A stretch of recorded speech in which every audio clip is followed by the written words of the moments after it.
तो बच्चों, आज मैं आपने लेकर आया हूँ मल्हार से पाठ नंबर 4, हार की जीत। लेखक हैं सुदर्शन। आइए सबसे पहले लेखक का जीवन परिचय प्राप्त करते हैं। इनका मूल नाम है बद्रीनाथ भट्ट और इन्हें सुदर्शन के रूप में जाना जाता है। इनके जन्म की बात करें तो सन 1896 में सियालकोट में अर्थात वर्तमान पाकिस्तान में हुआ था।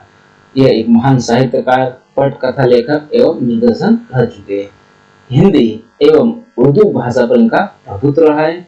ये उपन्यास, कहानी, फिल्म, पटकथा और फिल्म निर्देशक और गीतों की भी रचना की थी।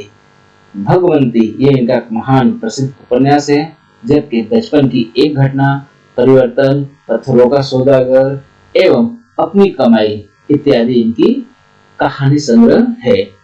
इनकी मृत्यु 16 दिसंबर 1967 को हुई थी। आइए पाठ की शुरुआत करते हैं। हार की जीत। लेखक सुदर्शन। माँ को अपने बेटे और किसान को अपने लहराते खेत देकर जो आनंद आता है, बिल्कुल वही आनंद बाबा भारती को अपना घोड़ा देखकर आता था। भगवत भजन से जो समय बचता वह घोड़े को अर्पण अर्थात भेंट हो जाता था। वह घोड़ा बहुत सुंदर था, बड़ा बलवान। उसके जोड़ का घोड़ा सारे इलाके में न था। बाबा भारती उसे सुल्तान कहकर पुकारते। अपने हाथों से खरहरा अर्थात तेज रगड़ना खरहरा करते, खुद दाना खिलाते और देख देख कर प्रसन्न होते थे। उन्होंने रुपया, माल, असबाब, जमीन आदि अपना सब कुछ छोड़ दिया था। यहाँ तक कि उन्हें नगर के जीवन से भी घृणा थी। तो देखिए, इस स्लाइड में बताया गया है कि जिस तरह से माँ अपने बच्चे को देखकर खुश होती थी और जिस तरह से एक किसान लहराते फसल को देख कर खुश होता है, ठीक उसी प्रकार से बाबा भारती अपने घोड़े को देख करके खुश होते थे। और आगे लेखक ने कहा है कि इनका जो घोड़ा था वो घोड़ा बहुत ही सुंदर था, बलवान था और इसकी बराबरी का घोड़ा उस एरिया में किसी के पास न था। बाबा भारती अपने हाथों से इस घोड़े को सहराते अर्थात तेज रगड़ते, खरहरा देते और अपने हाथों से उसे दाना खिलाया करते थे। बाबा भारती के पास जो कुछ था, रुपया, पैसा, माल सामान, सब कुछ, जमीन सब कुछ छोड़ छाड़ करके वे नगर के जीवन से अर्थात शहर के जीवन से नफरत करते थे। आगे बताया गया है कि अब जो बाबा भारती थे वो गांव से बाहर एक छोटे से मंदिर में रहते और भगवान का भजन करते थे। मैं सुल्तान के बिना न रह सकूंगा, इस तरह का भ्रम भ्रांति बाबा भारती को हो गई थी। वे उसकी चाल पर जब वो चलता था तो उसकी चाल पर वो लट्टू हो जाते थे अर्थात बहुत ही खुश हो जाते थे। बाबा भारती क्या कहते घोड़े को देखकर कि ऐसा चलता है जैसे मोर घटा को देख करके नाच रहा हो। बादलों को देख करके जिस तरह से मोर नाचता है, ठीक उसी प्रकार से इनका जो घोड़ा था सुल्तान वह भी चलता था। जब तक संध्या समय सुल्तान पर चढ़कर 8-10 मील का चक्कर न लगा लेते उन्हें चैन न आता। तो कहने का अर्थ है कि इस सुल्तान पर बैठ करके जब तक वे कम से कम 8-10 मील, 1 मील बराबर होता है हमारा 1.6 किलोमीटर, तो इस प्रकार कम से कम वो 10 किलोमीटर के आसपास जब तक न चल लेते तब तक उन्हें चैन न आता था। खड़क सिंह उस इलाके का एक प्रसिद्ध डाकू था। लोग उसका नाम सुन करके ही कांपते थे। रहते रहते होते होते सुल्तान की जो कीर्ति थी खड़क सिंह के कानों तक पहुंची और खड़क सिंह का हृदय भी उस सुल्तान को देखने के लिए अधीर हो उठा था। वो बहुत ही उत्सुक हो उठा। एक दिन वो दोपहर के समय बाबा भारती के पास पहुंचा और नमस्कार करके बैठ जाता है। और बैठ जाने के बाद बाबा भारती ने पूछा, खड़क सिंह क्या हाल है? खड़क सिंह ने सिर झुकाकर उत्तर दिया, बस आपकी दया है, कहो इधर कैसे आ गए? सुल्तान की चाह खींच लाई। विचित्र जानवर है, देखोगे तो प्रसन्न हो जाओगे। मैंने भी बड़ी प्रसन्नता सुनी है, उसकी चाल तुम्हारा मन मोह लेगी। कहते हैं देखने में बहुत सुंदर है। क्या कहना, जो उसे एक बार देख लेता है उसके हृदय पर उसकी छवि अंकित हो जाती है, उसका चित्र प्रस्तुत हो जाता है। बहुत दिनों से अभिलाषा थी, आज उपस्थित हो सका है। तो बाबा भारती से वह डाकू खड़क सिंह कहता है कि बहुत दिनों से सुल्तान के बारे में सोचा था, सुना था, लेकिन आज मौका मिला है, तो वो मौका आज मेरा पूरा हो गया, इसलिए मैं आज तुम्हारे पास आया हूँ। बाबा भारती और खड़क सिंह दोनों अस्तबल की ओर चल पहुंचते हैं। बाबा ने घोड़ा दिखाया घमंड से और खड़क सिंह ने देखा आश्चर्य से। उसने सैकड़ों घोड़े देखे होंगे, परंतु ऐसा बाका घोड़ा, तो इतना सुंदर घोड़ा, अद्भुत घोड़ा उसकी नजरों से कभी न गुजरा था। सोचने लगा, भाग्य की बात है, ऐसा घोड़ा खड़क सिंह के पास होना चाहिए था। इस साधु को ऐसी चीजों क्या लाभ। कुछ देर तक आश्चर्य से चुपचाप खड़ा रहा। उसके पश्चात उसके हृदय में हलचल होने लगी। बालकों सी अधीरता से बोला, जिस समय बच्चे किसी चीज की जिद कर लेते हैं, ठीक उसी प्रकार से वो गंभीरता से कहता है, परंतु बाबा जी, इसकी चाल न देखी तो क्या देखा। बाबा भारती भी मनुष्य ही थे। अपनी चीज की प्रसन्नता दूसरे के मुख से सुनने के लिए उनका मन अधीर हो उठा, अर्थात वह बेचैन हो उठे। जो घोड़ा था, घोड़े के खोलकर बाहर लाए, उसकी पीठ पर हाथ फेरने लगे। एकाएक उचक कर अर्थात उछल कर उस घोड़े पर सवार हो जाते हैं और घोड़ा जो था वह हवा से बातें करने लगता है, अर्थात बहुत तेज रफ्तार से दौड़ने लगता है। उसकी चाल को देखकर खड़क सिंह के हृदय पर सांप लौट आया, अर्थात उसे ईर्ष्या होने लगती है। वो तो डाकू था और जो उसे पसंद आ जाए बस उसको अपना अधिकार समझता था। उसके पास बाहुबल यानी शारीरिक बल था और आदमी थे और बेरहमी थे। डाकू भी था लेकिन बेरहमी भी था। जाते जाते उसने कहा, बाबा जी, ये घोड़ा आपके पास न रहने दूंगा, अर्थात ये घोड़ा मैं आपसे किसी भी हालत में लेकर के ही रहूंगा। बस इतनी खबर सुनते ही बेचारे जो बाबा भारती थे वो डर जाते हैं। अब उन्हें रात को नींद भी नहीं आती थी। सारी रात वो अस्तबल की रखवाली करते रहते थे कि कब खड़क सिंह आ जाएगा, कब मेरा घोड़ा लेके चला जाए। हर क्षण उसे खड़क सिंह का ही डर लगा रहता था। लेकिन कई महीने बीत गए, लेकिन डाकू खड़क सिंह न आया। यहाँ तक कि बाबा भारती जो थे वो कुछ असावधान हो गए। उन्हें ऐसा लगा कि शायद अब डाकू खड़क सिंह नहीं आएगा। लेखक ने क्या बताया है कि भय को स्वप्न के भय की नाई मिथ्या समझने लगे। कौन? बाबा भारती। डर झूठा होता है, सपने में देखा गया डर हमेशा झूठा होता है। इस तरह का भ्रांति भी बाबा भारती को हो आती है। इसलिए बाबा भारती भी निश्चिंत हो जाते हैं कि अब शायद खड़क सिंह नहीं आएगा। शाम का समय था। बाबा भारती सुल्तान की पीठ पर सवार होकर घूमने जा रहे थे। बस उसी समय उनकी आंखों में चमक थी, प्रसन्नता थी, मुख पर भी प्रसन्नता थी। कभी घोड़े को, शरीर को देखते तो कभी उसके रंग को देखते तो मन ही मन बहुत ही खुश हो जाते थे। कितना सुंदर घोड़ा है, कितना बाका घोड़ा है जिस पर मैं बैठ करके जा रहा हूँ। लेकिन एकाएक आवाज आई, ओ बाबा, इस कंगले की सुनते जाना। कंगला अर्थात निर्धन व्यक्ति जो बहुत गरीब हो से कंगला कहते हैं। हे बाबा, जरा इस निर्धन की सुनते जाना। अब आवाज में करुणा थी। बाबा ने घोड़ा को रोक लिया।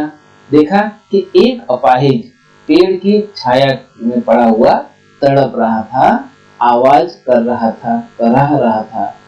बाबा भारती बोलते हैं, क्यों, तुम्हें क्या कष्ट है?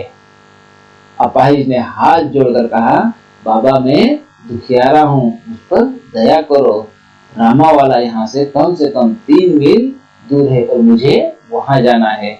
घोड़े पर चढ़ा लो, भगवान तुम्हारा भला करेगा। वहां कौन है तुम्हारा? बाबा भारती ने पूछा कि वहां तुम्हारा कौन है? दुर्गदत्त वैद्य, उसने नाम आपने सुना होगा, वो मेरा सौतेला भाई है। तो इस प्रकार इस कंगले ने, इस अपाहिज ने दुर्गदत्त के यहाँ जाना है, वो मेरा सौतेला भाई है, वो वैद्य है। इस तरह का अपना परिचय देता है।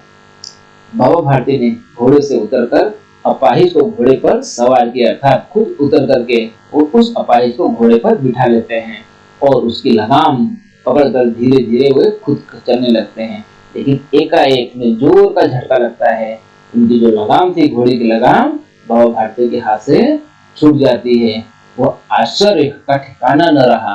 उन्होंने क्या देखा कि जो अपाहिज जिसे मदद करने के लिए उन्हें घोड़े पर बिठाया था वह घोड़े पर तन करके बैठाए है और घोड़े को लिए भागा जा रहा है। उसके मुख से भय, विस्मय और निराशा से मिली हुई चीख निकल पड़ती है और जोर से चिल्लाते हैं। वह अपाहिज डाकू खड़क सिंह था। इस बात की भ्रांति बाबा को लग जाती है। बाबा कुछ देर तक चुपचाप रहे, कुछ न कहे, लेकिन कुछ समय के बाद उन्होंने पूरी ताकत लगाकर जोर से चिल्लाया और कहते हैं कि हे डाकू खड़क सिंह, थोड़ा रुक जाओ। अब खड़क सिंह ने यह आवाज सुनी और खड़क सिंह ने घोड़ा रोक लिया और उसकी गर्दन पर प्यार से हाथ फेरते हुए कहे, बाबा जी, अब ये घोड़ा मैं तुम्हें वापस न दूंगा। लेकिन बाबा भारती ने क्या कहा, परंतु एक बात सुनते जाओ। खड़क सिंह रुक जाता है।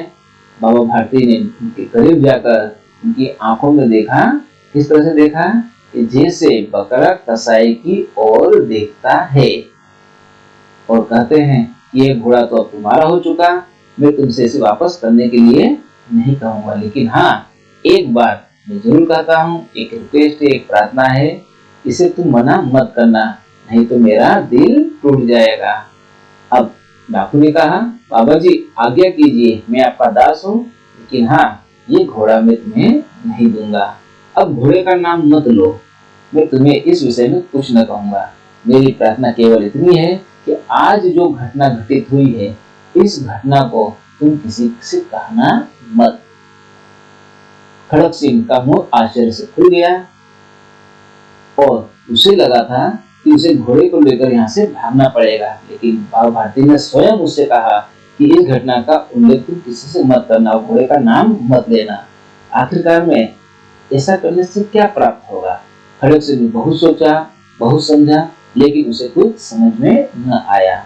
हार कर उसने अपनी आंखें बाबा भारती के मुख पर गड़ा दी, अर्थात एक टक देखते रहा और कहता है, बाबा जी, इसमें आपको क्या डर है? लेकिन मैं इस घटना का उल्लेख किसी से करूंगा तो भला आप इससे क्यों डरते हो? अब ये सुनकर बाबा भारती ने उत्तर दिया कि लोगों की यदि इस घटना का पता चलेगा कि जिस तरह से तुमने ये घोड़ा लिया है, तो लोग एक दूसरे की मदद करना छोड़ देंगे। दुनियादारी से लोगों का विश्वास उठ जाएगा। कोई कितना ही मुसीबत में हो, लेकिन लोग उसे ढोंग समझेंगे, उसे नाटक समझेंगे। यह कहते कहते उन्होंने सुल्तान की ओर से इस तरह से मुंह मोड़ लेते हैं जैसे उस घोड़े के साथ उनका कोई संबंध न रहा हो। बाबा भारती चले गए, परंतु उसके बाद खड़क सिंह के कानों में उसी प्रकार आवाज गूंज रही थी। कौन सी आवाज? जो आवाज बाबा भारती ने खड़क सिंह को सुनाई थी कि इस घटना का जिक्र किसी से मत करना।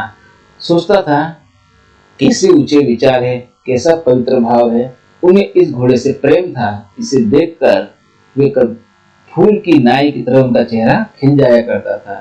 कहते थे कि वे इसके बिना कभी नहीं रह सकते। इसकी रखवाली में वो कई दिन कई रात सोए तक न थे, जबकि उन्हें भजन भक्ति न करके हमेशा इसकी रखवाली करते रहे। लेकिन आज मुख पर दुख की रेखा दिख रही है। उन्हें केवल यह ख्याल था कि कहीं लोग गरीबों पर विश्वास करना न छोड़ दे, जो मुसीबत में है उनकी लोग मदद करना न छोड़ दे। उन्हें इस बात की चिंता थी। रात के अंधेरे में खड़क सिंह बाबा भारती के मंदिर में पहुंचा। चारों ओर सन्नाटा था। आकाश में तारे चमक रहे थे। थोड़ी दूर गांव के कुत्ते भौंक रहे थे। मंदिर के अंदर कोई शब्द सुनाई न देता था। खड़क सिंह सुल्तान की बाग पकड़े हुए था। वह धीरे धीरे अस्तबल के फाटक पर पहुंचा और अस्तबल का जो फाटक था वह खुला पड़ा था। किसी समय वहां पर बाबा भारती खुद लाठी लेकर के उसकी रखवाली करते रहते थे, लेकिन आज उन्हें किसी चोर, किसी डाकू, किसी का भय न था। खड़क सिंह ने आगे बढ़कर सुल्तान को उसके स्थान पर बांध दिया और बाहर निकलकर बड़ी सावधानी से फाटक बंद कर दिया। और इस समय उसकी आंखें में पश्चाताप के आंसू थे, अर्थात खड़क सिंह रो रहा था। लेकिन किस बात पर? अपने किए हुए कर्मों पर वो पछता रहा था, इस बात पर वो रो रहा था। रात्रि का तीसरा पहर बीत चुका था। यहाँ पर देखिए पहर की बात कही गई है। एक दिन में कुल 8 पहर होते हैं और इन 8 पहरों का जो समय काल होता है यहाँ पर दिखाया गया है। तो रात्रि के लगभग 3 और सुबह के 6 बजे के बीच का समय जो होता है वो हमारा तीसरा पहर होता है। और चौथा पहर का आरंभ अर्थात सुबह 6 बजे के बाद का समय का जिक्र किया गया है।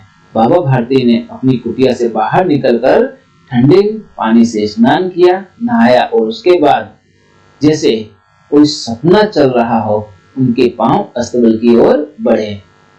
लेकिन जब फाटक पर पहुंचे तो उन्होंने अपनी भूल पर प्रतीति हुई कि ये क्या कर रहा हूं मैं, वहां तो कोई है ही नहीं, तो वहां भला मैं क्यों जा रहा हूं।